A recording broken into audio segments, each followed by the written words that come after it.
morning, Kip. How the heck are you doing today, man?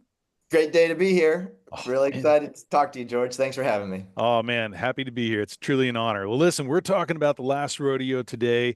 Obviously, the producer of the film. For those who don't know much about it yet, and, I want to kind of maybe haven't seen the trailer, why don't you give us a little synopsis and then we'll kind of jump into some questions there. Oh, great. Yeah, absolutely. This is a film for everybody. It was originally designed to really be a family film that you could all enjoy together. It's a father-daughter reconciliation story, and fathers and daughters have some reconciliation to do quite often. And this is one that's extended far too long, a lack of communication. It's all set in the world of professional bull riding, giving it a really wonderful, sweet and salty kind of a taste to it. You've got some fantastic action with the rodeo. It's super authentic. We worked with the Professional Bull Riders Association. And you've got, I think, the most authentic performances you're going to see on screen all year in any movie, with Neil McDonough and Sarah Jones as the father-daughter at the core of this movie. Well, I mean, it's a phenomenal movie. I got a chance to screen it. I absolutely blown away. I know audiences are going to absolutely love this. And I kind of wanted to know, how did you personally get involved? You were there from like, stage one, day one with Neil. Why don't you talk to me a little bit about that role and kind of how that kind of, came to be? One of the real genuine blessings, and there's not many, so I really hold blessings at a high level, is me being introduced to Neil McDonough a few years ago. His manager put us into a lunch meeting just to say hello, and within a few minutes, we were both in tears, literally, recognizing that we were on course for a destiny together. And it's rare that later in life, way outside of school, that two guys, two gentlemen would sit down and become brothers that quickly. So that was us. And he agreed to participate in a picture I was producing at the time, that a couple years ago, that has since come out.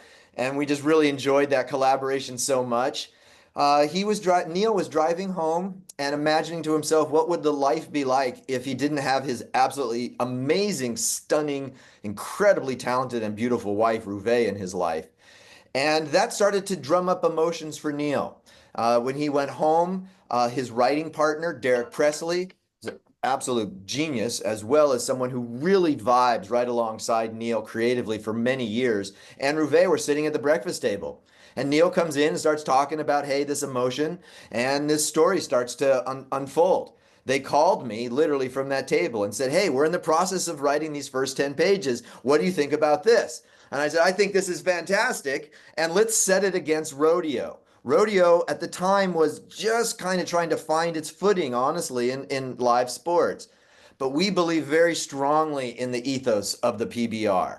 Our film and the Professional Bull Riders Association were very closely aligned on what's our ethos, what are we about, which is American values, and family and faith and freedom. And that made just a lot of sense. So taking that rodeo kind of audience, knowing that we really wanted to be in business with Angel Studios, Neil and Derek and Rouvet started to reverse engineer from that Angel audience a story that felt authentic, centered around fathers and daughters, as Neil is a dad to a few daughters. And lo and behold, the last rodeo was born. Man, it's such a great story. And I think you guys did such a great job authentically capturing that rodeo cowboy culture. What was that like when you guys were filming some of those scenes and kind of working within them? Give me some of your memories or, some of those highlights that stick out from that particular time in the arena. One of the great privileges of being in the motion picture business is when a person, a producer, or director, is executing a film that's of a quality value. Oftentimes, you're using the best resources in the world to execute on that. And there's no doubt that that's what occurred here for Last Rodeo. Audiences are going to see rodeo like they have never seen. It has never, ever existed in live or in any movie like anything like this. And that's because we work so closely with the Professional Bull Riders Association, the PBR. Sean Gleason, the CEO, Shauna Schmidt, who is the operating partner of the PBR, were outstanding partners. They delivered, along with their incredible staff, the entire PBR for our movie for 10 days, sitting still in Tulsa. This is like, imagine a major rock and roll band, the the Rolling Stones that's out on tour every day, has a new venue with hundreds of trucks and things. That's the PBR. Every day they're pulling into your town and unloading and building the scaffold and bringing out live bulls and cowboys and then wrapping it up and moving to the next town. And they did that for us so that you as an audience could get more close, more personal, and more intimate with the rodeo experience than probably will ever happen again in history. We planted cameras in the ground. They were destroyed with every ride. We just kept replacing cameras. We used all of the camera systems that the PBR used, plus 6 of our own inside the pen. We built a smaller pen in order to increase the activity and intensity for the bulls. We got bulls that have muscles on top of muscles that I definitely do not belong trying to demonstrate. Muscles on top of muscles like you've never seen. These bulls, they were literally heaving our cowboys 10, 15 feet in the air. Okay, not so easy on the Cowboys, but they were down for it because it's a movie and it's going to last forever. And it was time to go for it like they'd never gone for it before. It's an amazing experience and really, again, a privilege of making film, of being able to get that close and that personal to something that's at that extreme of execution as the PBR. Oh, well said.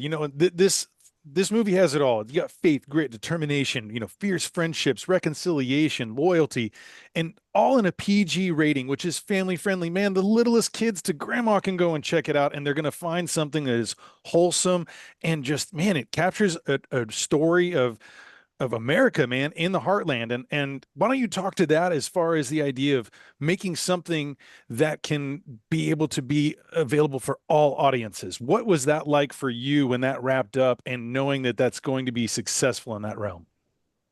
George, thank you. Honestly, the first thing I can say is hearing you articulate all that is literally giving goosebumps on my skin. Um, Making movies is like raising children. You do it oftentimes alone, and nobody really cares what you're doing until it's done, and then you unleash it on the world, and then they care. And if you did a good job and you raised someone who is respectful and kind and a contributor to a positive community, it comes back in multiples to the parents. That's what it feels like as a producer, to be raising a child as a movie alone, nobody cares what you're doing, and then to hear the response that families can embrace it, that families can find their value systems in a movie, and that the story can be inviting, not create any sense of fear that they might be exposing themselves or their family to something they really don't need to be discussing over the course of a movie. This is what entertainment needs to be more about, respectfully, of all people's efforts. We're here to serve an audience. The audience is not here to serve us. And for too long, entertainment has felt that the audience was there to serve entertainment. And I am really strongly against that ethos. Socially, probably politically, in probably every way, honestly.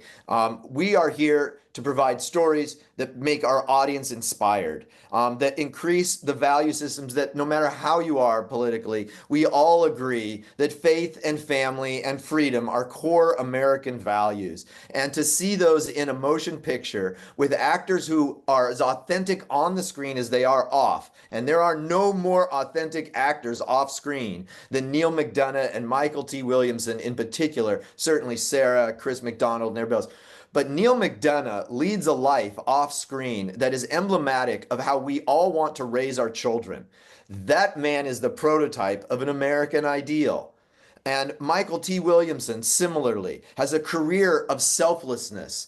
On screen, he's giving. Bubba Gump entirely encapsulates what was a movie that defined an entire generation because of one man's selfless performance. Not Mr. Hanks, Mr. Williamson. Mr. Hanks is a genius, but Yeah. Mr. Williamson floats that movie. He does the same in The Last Rodeo. Michael T's character is the access for an audience. He's the humor. He's the point of faith. It is not Neil's character, ironically, who invites faith into this story. It's T.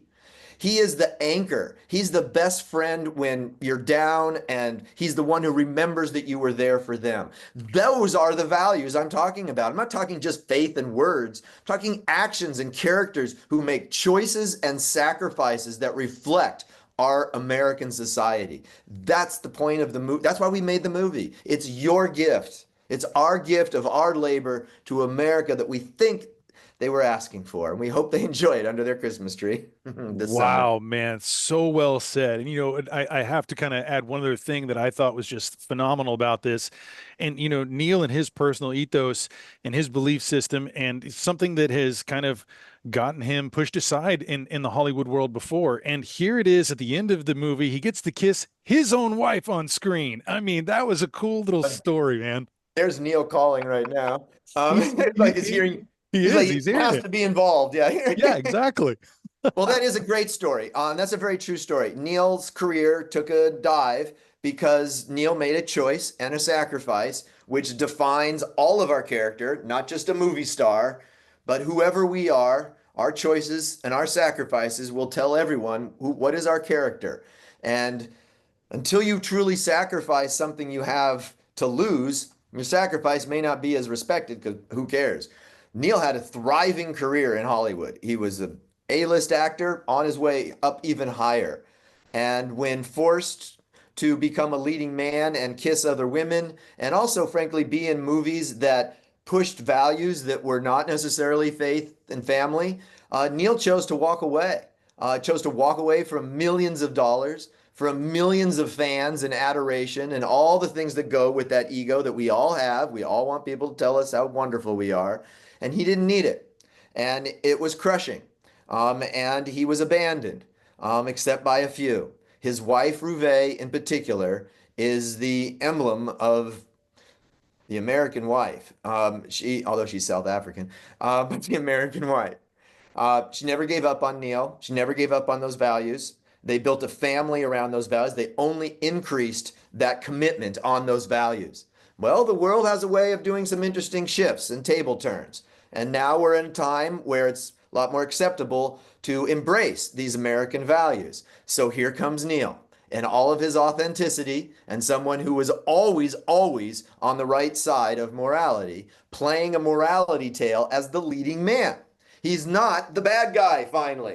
And he's got that incredibly handsome, stoic glare out of his, piercing blue eyes that makes him absolutely, I think, the hands down best villain of our generation. And pound for pound, the best actor of our generation. Playing that villain repeatedly and being vulnerable as he's done is like Ginger Rogers would say, she does everything Fred Astaire does backwards and in heels. Neil has been doing that as a villain. Now, he gets to take those values, those choices you're talking about, George, in real life, and put them on screen, which reflect exactly, I think, what the core of America is all about right now and is having some success in articulating a voice for itself. No, well said there too, man. And like hearing Neil talk about this and writing it, and he says the closest to his story and like his redemption and that kind of comeback that he's had as well. And it really speaks true. And once I heard that and I rewatched the movie, I was like, I see a whole nother level of it. I mean, it's so much depth, and I mean it's just the story of heartland America. Could be any of us, and that idea of family redemption, and it's all in a PG movie the whole family can enjoy. I am just blown away. Before we leave, I had a couple questions with you as far as like what is it that you hope that the audiences walk away with as they leave this theater? Is this something that you hope that it leaves them and inspires and kind of catapults them to that next great thing in their lives? What is it that you're hoping that they can grab from this? Thank you. Let's anchor my response to the previous question as well. Mhm. Neil's commitment to telling this story with the themes and values that it has. Neil is our leader. That is the North Star of this movie. I work for Neil's North Star, and because that is the authentic direction. That North Star guided us to all of the creative collaborations that really materially moved this show towards an answer to your question of how do we want audiences to feel. Specifically, Neil chose Michael T. Williamson to play that part before it was even written, and Chris McDonald to play that part before it was even written. And John Avnet, which is really important, we bring up John Avnet, who is one of the icons of our industry, absolutely one of the leaders of our industry behind the camera as well, as a board member of the DGA, but one of the most singularly intelligent filmmakers of our generation. And Neil knew from the beginning it's John Avnet who's going to direct this movie. And when John came on board, he elevated the script with his maturity and experience, frankly, his class, and his ability as a studio level filmmaker to take what could have been an independent and small movie into something that could speak to our entire country. That was John Avnet who did that, and elevated these performances from the smallest roles, which there are no small roles, to finding a young man like Graham Harvey at 11 years old and bringing a super compelling, wide-ranging performance out of this young man who has very limited acting experience. John Avnet. The scope of the movie, we recorded this movie at Abbey Road Studios. This is a huge score. John Avnet. The director of photography, Denis Lenoir. Fantastic background. Hours and hours and hours and hours of cinema for decades. John Avnet. That's how this movie, between Neil's morality and execution, his ability to surround himself with the right people who also embraced his values, and then trusting John Avnet to go ahead and lead the charge, that's how we got here. And what that leaves to an audience, to answer your question, when you believe in your truth, in the voice that is great inside all of us, that we all have, you will form a community. And that community is your superpower. You don't need the approval of others. You need the approval of your own heart, your own integrity. Wake up a little earlier, go to bed a little later, try a little harder. That voice is inside of you is worth it, and so are you. That's what we want people to feel when they see our movie. Kip, I cannot think of a better way to end this. What a great message. And this movie is just phenomenal, man. Again, once again, I just want to say thank you for, your efforts and your part in making this and coming out. I cannot wait for the audiences to see this because it is something that'll hit you in the heart and it will leave a lasting impression, man. So thank you. Is there anything else you care to share to the audience, to the fans of, your work and to the greater mass there? Have a great time on Memorial Day weekend. Be safe. Enjoy your time at the movies. See them all. They're all good movies that are coming out. Don't forget The Last Rodeo. But go out and support your local cinema. Thanks very much for being here. And thank you, George, for having me. I really appreciate you. Thank you, Kip. It's been a blessing and an honor. Thank you, sir. Thank you.